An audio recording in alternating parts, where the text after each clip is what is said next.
বাংলাদেশে বিনিয়োগের সম্ভাবনা যাচাই করতে ঢাকায় এসেছে যুক্তরাষ্ট্রের ২৫টি শীর্ষস্থানীয় প্রতিষ্ঠানের ৪৭ সদস্যের ব্যবসায়ী প্রতিনিধি দল।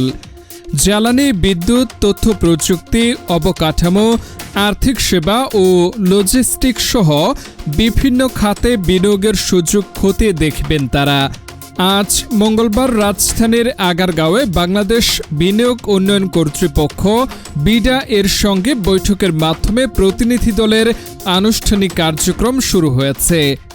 এরপর সরকারের বিভিন্ন মন্ত্রণালয়, সংস্থা ও ব্যবসায়ী প্রতিনিধিদের সঙ্গে বৈঠক করার কথা রয়েছে।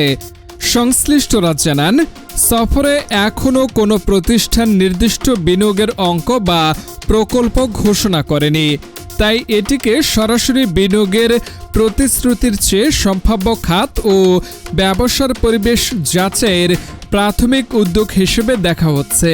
প্রতিনিধি দলের আগ্রহের শীর্ষে রয়েছে জ্বালানি ও বিদ্যুৎ খাত, পাশাপাশি অফশোর তেল গ্যাস অনুসন্ধান, নবায়নযোগ্য জ্বালানি, হাইটেক পার্ক, ফিনটেক, ব্যাংক, বিমা, অর্থনৈতিক অঞ্চল ও অবকাঠামোতেও বিনিয়োগের সম্ভাবনা রয়েছে।